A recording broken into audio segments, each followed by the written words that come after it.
Welcome to CJ TV. కేరళలో ముగించారు శంకర వరప్రసాద్.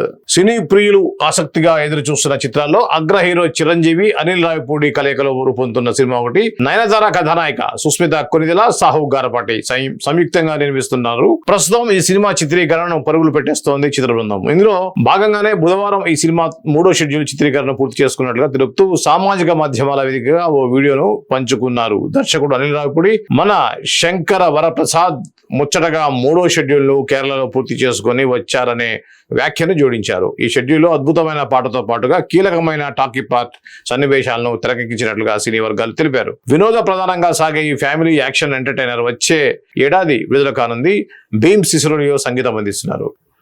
ఇది Chiranjeevi, Anil Ravipudi combination లో వస్తున్నటువంటి సినిమా. లాస్ట్ ఇయర్ సంక్రాంతికి వస్తున్నంతో అదరగొట్టారు. మంచి సూపర్ డూపర్ హిట్ అందుకున్నటువంటి సంక్రాంతికి వస్తున్న తర్వాత అనిల్ రావిపూడి చేస్తున్నటువంటి మెగాస్టార్ చిరంజీవితో హీరోగా చేస్తున్నటువంటి సినిమా ఇది. ఇంకా పేరు పెట్టలేదు. శంకర వరప్రసాద్ అనేది నిజ జీవితంలో చిరంజీవి గారి పేరు ఏదైతుందో అదే పేరుని ఈ సినిమాలో కూడా పెట్టినట్టుగా అయితే ఇది గతంలో కూడా మన వార్తలు విన్నాం. ఖచ్చితంగా ఫ్యామిలీ ఎంటర్టైనర్ ని డీల్ చేయడంలో అనిల్ రావిపూడి తర్వాతనే ఎవరైనా చెప్పవచ్చు ఇప్పుడున్నటువంటి దర్శకుల్లో. అది కాకుండా 100% స్ట్రైక్ రైట్ ఏదైతే ఉందో ప్రతి సినిమాని మంచి హిట్ చేసినటువంటి అనిల్ రావిపూడికి ఆయన యొక్క స్క్రిప్ట్ కి ఖచ్చితంగా చిరంజీవి కామెడీ చేసి ఎలా చేస్తారో మనందరూ తెలుసు. ఆ కామెడీలో చిరంజీవి అందవేసిన చెయ్యి అద్భుతమైన కామెడీతో అలరేస్తారు, అందులో డౌటే లేదు. అలాంటి ఫ్యామిలీ స్టోరీని అనిల్ రావిపూడి డీల్ చేయటం, దాంట్లో చిరంజీవి హీరోగా నటించడం అనేది ఏదైనా కూడా చిరంజీవి ఫ్యాన్స్ కి ఒక అద్భుతమైన ఒక విందులాగా అనుకోవచ్చు.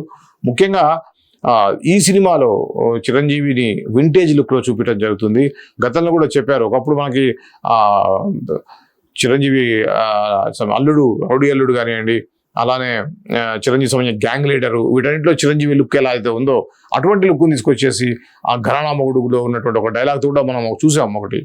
ఒక సినిమాకి సంబంధించిన ప్రమోషనల్ వీడియో ఒకటి చేశారు. అదేవిధంగా నయనతార కూడా ఎప్పుడు నయనతార ప్రమోషన్స్ కు దూరంగా ఉండే నయనతారతో కూడా ఒక ప్రమోషనల్ వీడియో నేను నటిస్తున్నానని చెప్పడానికి కూడా ఒక వీడియో చేయడం అనేది చూస్తే ఖచ్చితంగా ఈసారి నయనతార గతంలో అలా కాకుండా సినిమా ప్రమోషన్స్ కు వస్తారు. మనం చూసాం ముఖ్యంగా సంక్రాంతికి వస్తున్నాల్లో వెంకటేష్ని ఏ విధంగా అన్ని షోస్, టీవీ షోస్ కానివ్వండి, యూట్యూబ్ ఛానల్స్ కానివ్వండి విపరీతంగా ఒక టైంని కేటాయించి చేయడం అనేది సినిమాకి చాలా అడ్వాంటేజ్ అయింది అనేది నిర్మాతల్లో మన దిల్రాజు గారు కూడా చెప్పడం జరిగింది. ఇలాంటి దర్శకులతో వచ్చేటువంటి సినిమాలు సక్సెస్ రేట్ కూడా ఎక్కువనే ఉంటుంది. ఎందుకంటే ప్రాపర్గా పబ్లిసిటీ కూడా చేయడం జరుగుతుంది. అలానే సక్సెస్ రేట్ కూడా 100% ఉండడం అనేది కూడా ఈ సినిమాకి చాలా అడ్వాంటేజ్. చాలా అభిమానులు అయితే చాలా ఇంట్రెస్ట్ గా చూస్తున్నటువంటి సినిమాలో ఇది ఒకటి చెప్పొచ్చు. విశ్వంబర ఉన్నప్పటికీ కూడా విశ్వంబర అప్పటికే కొద్దిగా డిలే అయింది, కానీ దానికంటే కూడా దీని కొద్దిగా అటెన్షన్ ఎక్కువగా చూస్తున్న విషయం మాకు తెలుసు. సో ఇది చిరంజీవి అండ్ అనిల్ రావిపూడి సంబంధించినటువంటి సినిమా కబుర్లు. ఇక మిరాయ్ వైబ్ ఘన విజయం సాధించిన హనుమాన్ తర్వాత తేజ సజ్జా కథానాయకుడుగా తెరకెక్కుతున్న చిత్రం మిరాయ్. రితికా నాయక్ కథానాయిక, కార్తిక్ ఘట్టమనేని దర్శకత్వం వహిస్తున్నారు. ఆయనే ఛాయాగ్రాహకుడు. పీపుల్ మీడియా ఫ్యాక్టరీ పథకంపై టీజీ విశ్వప్రసాద్, కృతి ప్రసాద్ నిర్మిస్తున్నారు. సెప్టెంబర్ 5న 2D 3D ఫార్మాట్లలో మొత్తం 8 భాషల్లో ఈ చిత్రం విడుదలవుతోంది. ఈ సందర్భంగా ప్రచార కార్యక్రమాలకి సంసిద్ధమైంది చిత్ర బృందం. ఈ నెల 26న తొలి పాటను విడుదల చేస్తున్నారు. సూపర్ హీరో కథకు కొత్త నిర్వచనాన్ని చెప్పే ఫాంటసీ చిత్రం ఇది. తేజ సజ్జా super యోధాగా, Manchu Manoj super villain గా శక్తివంతమైన పాత్రలు నటిస్తున్నారు.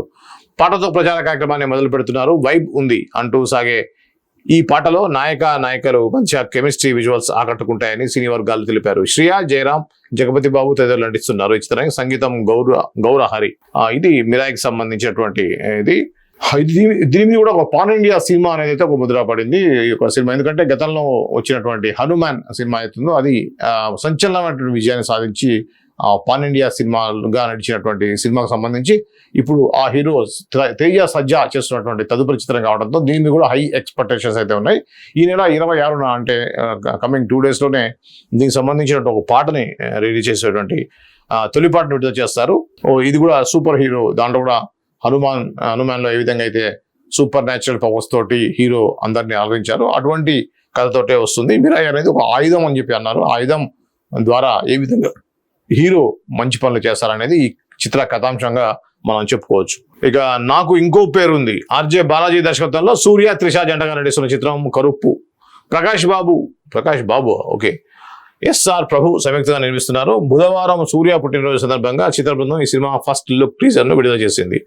ఈ టీజర్ ప్రారంభ సంభాషణలు కొబ్బరికాయ కొట్టి కర్పూరం వెలిగిస్తే శాంతించే దేవుణ్ణి కాదు, మనసులో మొక్కుకొని మిరపకాయలు దంచితే దరిద్రుడైన దిగొచ్చే దేవుణ్ణి అంటూ మాస్ జాతర నేపథ్యంలో అదిరిపోయే సన్నివేశాలతో సాగుతుంది.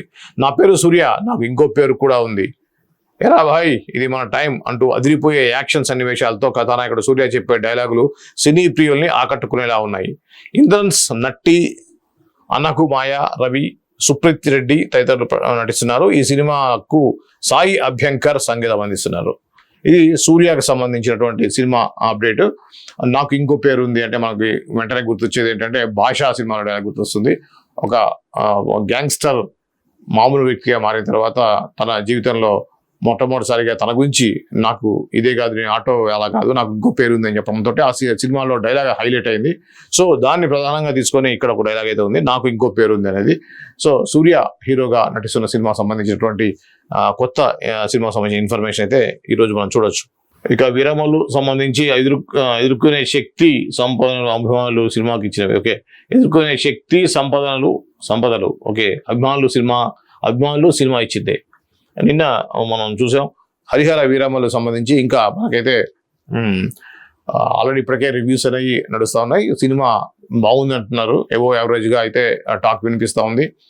దీంట్లో ప్రధానంగా మొత్తం కూడా పవన్ కళ్యాణ్ భుజాల మీద మోసారు. సినిమా కథ అంతా కూడా ఆయన మీద నడుస్తుంది. అంటే ఎక్కువ శాతం పవన్ కళ్యాణ్ స్క్రీన్ మీద కనిపిస్తారు అనేది మనకు వచ్చినటువంటి టాక్. అలానే సినిమా ఫస్ట్ హాఫ్ అయితే చాలా ఎక్స్ట్రాడనరీగా ఉంది, సెకండ్ హాఫ్లో కొంత ల్యాగ్ ఉందని, అదేవిధంగా క్లైమాక్స్ ఫైట్ అనేది హైలైట్గా నిలిచిందని చెప్పేసి కొంతమంది అయితే ఇది త్రిబుల్ బాహుబలి రెండు మిక్స్ చేసినటువంటి క్లైమాక్స్ లాగా ఉందని చెప్పి అంటున్నారు. సెకండ్ పార్ట్కి ఒక లీడ్ ఇస్తూ సినిమాని క్లోజ్ చేసి ఆపేసినట్టుగా శుభంగా వేసినట్టుగా తెలిసింది. అంటే టు బి కంటిన్యూ. అంటే ఈ హరిహర వీరమల్లు ఢిల్లీలో ఉన్నటువంటి సుల్తాన్కి రావడానికి ఎలా వెళ్తాడు, అక్కడ వెళ్ళి అతని కలవడంతో సినిమా ఎండ్ చేసినట్టుగా తెలుస్తుంది. తర్వాత కలిసిన తర్వాత జరిగేటువంటి ఏంటి కార్యక్రమాలు ఏంటి, ఏ విధంగా ఇద్దరి మధ్యలో ఘర్షణ జరుగుతుంది అనేది రెండవ భాగంలో మనం చూడవచ్చు. దాన్ని కూడా యుద్ధ భూమి అనేటువంటి టైటిల్ పెట్టే విధంగా అయితే ఉందట. హరిహర వీరమల్లు యుద్ధ భూమి అనేది సెకండ్ పార్ట్గా వచ్చేటువంటి అవకాశాలు ఉంది. మనకు తెలుసు పవన్ కళ్యాణ్ సినిమా ఫ్లాప్ అయితేనే మంచి లాభాలు వస్తాయి. అలాంటిది యావరేజ్ ఉందంటే ఖచ్చితంగా సినిమా దాదాపు 800 కోట్లు వరకు వెళ్ళినా కూడా మనం ఆశ్చర్యపోవాల్సిన అవసరం లేదు. 1000 కోట్ల వరకు వస్తుంది అని చెప్పేసి అయితే అంటున్నారు. చూద్దాం, ఏది ఏమైనా కూడా ఇలాంటి సినిమాలు ఆడాలి, ఇంకా ఇటువంటి సినిమాలు చేయడానికి ప్రేరణగా నిలవాలని చెప్పేసి కోరుకుందాం. ఇప్పటివరకు కూడా ఈ యొక్క ఛానల్లో ఉన్నటువంటి ఈ వీడియో చూసేందుకు ధన్యవాదాలు. మేము ఇలానే మీకు మంచి మంచి వీడియోస్ ఇవ్వాలంటే తప్పకుండా మమ్మల్ని ఎంకరేజ్ చేయాలంటే మీరు చేయాల్సిందల్లా ఒకటే, ఛానల్ని సబ్స్క్రైబ్ చేసుకోండి. అలానే చూస్తూనే ఉండండి CJ TV.